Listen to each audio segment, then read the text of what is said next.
Hello friends, welcome back to this channel. Inflation को control करने के लिए आरबीआई की तरफ से जो कदम उठाया जा रहा है इसी के ऊपर चर्चा करेंगे। और आज आरबीआई के 6 मेंबर्ड एमपीसी मीटिंग का जो पैनल होता है उसमें से एक सीनियर ऑफिशियल्स की तरफ से क्या कुछ कहा गया उसके ऊपर आइए चर्चा करते हैं। But before starting our video I like to request you कि अगर आप चैनल को फर्स्ट टाइम देख रहे हैं फाइनेंस मार्केट को, मेक श्योर कि आप सब्सक्राइब करके बेल आइकन को हिट करके ऑल पे क्लिक कर लेंगे ताकि आपको वीडियोज़ की नोटिफिकेशन मिस नहीं होंगी।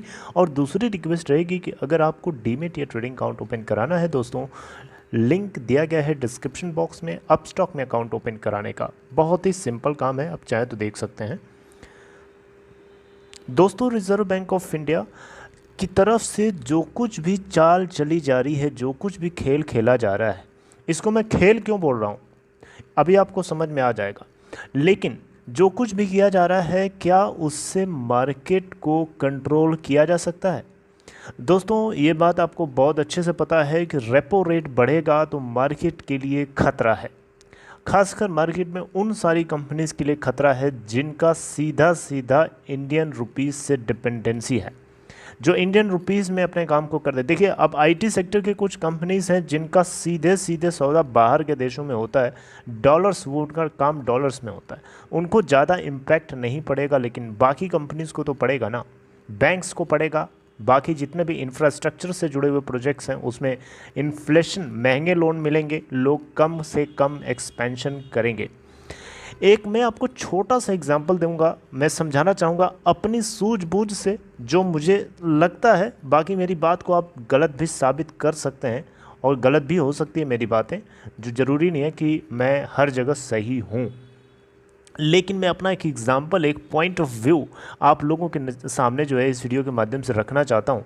आप समझिएगा उस चीज़ को ध्यान से और बताइएगा कि क्या ऐसा है। उसके बाद मैं आपको बताऊंगा कि आरबीआई के 6 मेंबर सीनियर ऑफिशियल की तरफ से क्या कुछ कहा गया है। ओके, चलिए एक एग्जांपल लेते हैं दोस्तों।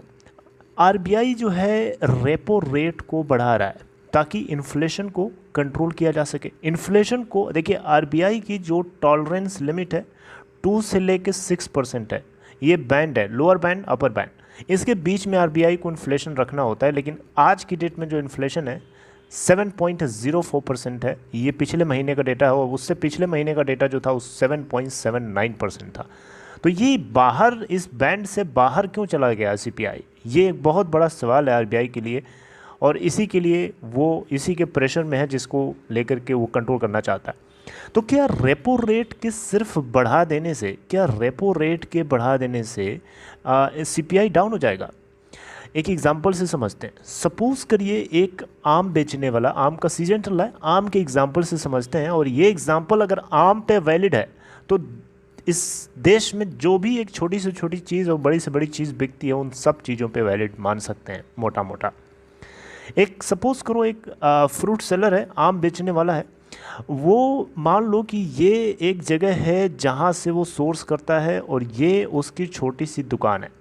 यहाँ से जाता है वो अपनी गाड़ी से और लोडर बुक करता है और यहाँ से सामान लेके आता है, यहाँ पे उसको अनलोड करता है। उसको पहले कॉस्ट पड़ती थी 1,000 रुपया, ठीक है, उस लोडेड मैंगो को यहाँ तक ले आने के लिए 1,000 रुपये का ट्रांसपोर्टेशन चार्ज लगता था। अब पेट्रोल और डीजल सीएनजी की प्राइसेस जब बढ़ गई हैं तो ऑब्वियसली उसको 1,000 से ज़्यादा पे करना पड़ेगा, राइट। अब उसको सपोज करो कि 1,500 रुपये की ट्रांसपोर्टेशन कॉस्ट लगती है सेम डिस्टेंस को कवर करने के लिए, राइट।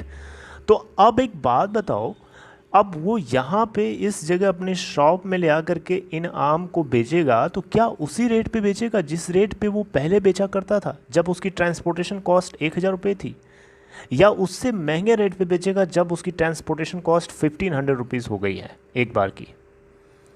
तो आरबीआई के रेपो रेट बढ़ा देने से लोग, माना कि लोगों के हाथ से पैसा आप सक कर लोगे, लोगों के हाथ से मार्केट से लिक्विडिटी आप सक कर लोगे, कम कर दोगे, खींच लोगे, मार्केट में सर्कुलेशन कम हो जाएगा, रुपया का लिक्विडिटी डाउन हो जाएगी, लोगों के हाथ में पैसा कम होगा, लोग खर्चा कम करेंगे। लेकिन भाई साहब एक बात बताओ, लोग खर्चा कम करेंगे, लोग, आम का एग्जांपल हमने लिया, यहीं से समझते हैं, आम लोग खरीदना कम कर देंगे, क्योंकि लोगों के हाथ में पैसा कम रहेगा तो लोग 2 किलो की जगह 1 ही किलो से काम चलाएंगे या आधा किलो से काम चलाएंगे। लेकिन लोग अपना हाथ अपना पेट रोक लेंगे, लेकिन जो बेचने वाला है वो क्या अपनी जेब से उठा के बेचने लगेगा क्या?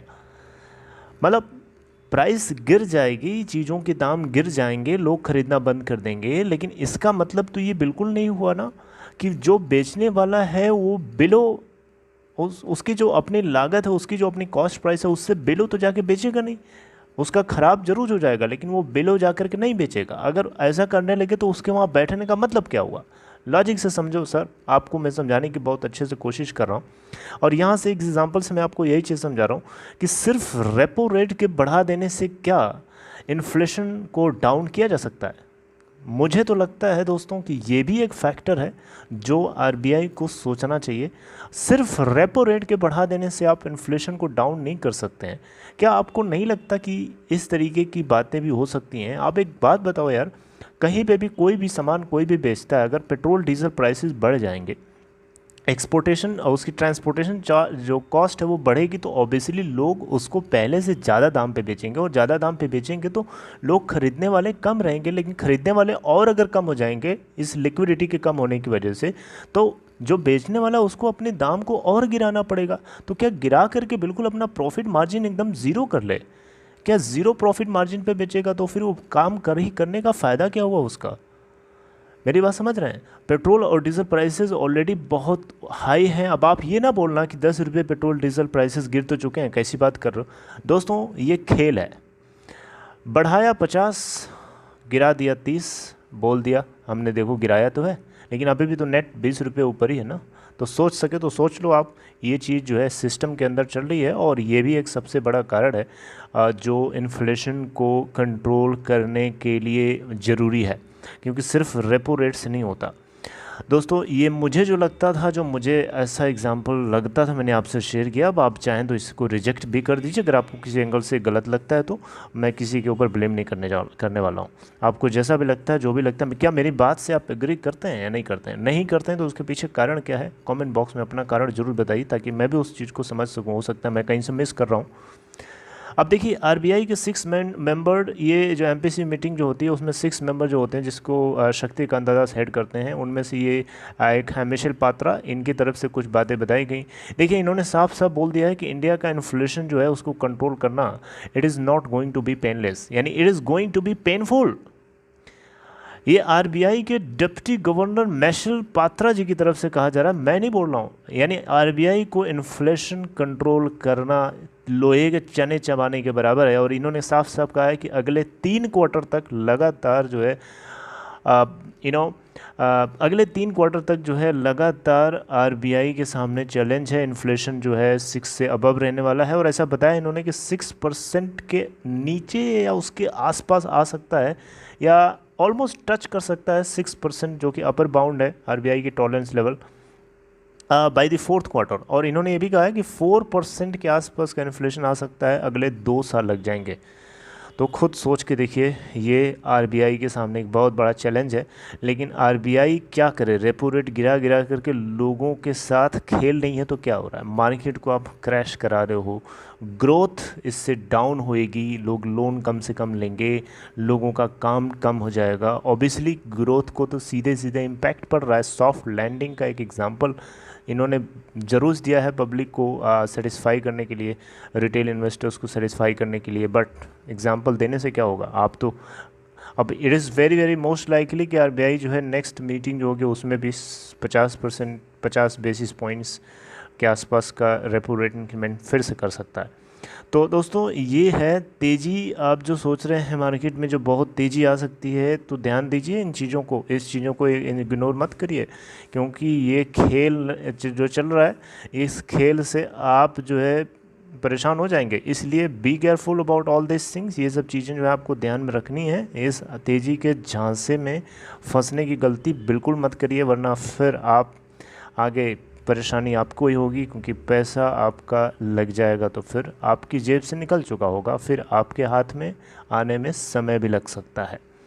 तो इन चीज़ों को से अवेयर रखना आपको ज़रूरी है, और उसी के लिए मैं आप लोगों के सामने ये सब बातें रखता हूँ। और मैं यहाँ पे फिर से माफ़ी मांगना चाहूँगा, मैं किसी भी पर्सन या किसी भी एंटिटी की मैं बुराई यहाँ पे बिल्कुल नहीं करना चाहता था, ना किया हूँ, न चाहता हूँ। लेकिन हाँ, जो मुझे लगता था, जो मैंने एग्ज़ाम्पल दिया, आप क्या उस एग्ज़ाम्पल से सहमत हैं? ज़रूर बताइएगा कमेंट बॉक्स में। तो चलिए आगे मिलते हैं नेक्स्ट इन्फॉर्मेशन के ऊपर चर्चा करते हुए। हम बातचीत इस पे जारी रखेंगे, आरबीआई पे नज़र रखेंगे, आरबीआई क्या करता है, क्या बोलता है, क्या करने वाला है, सब कुछ चर्चा करेंगे। ठीक है, ओके, टेक केयर।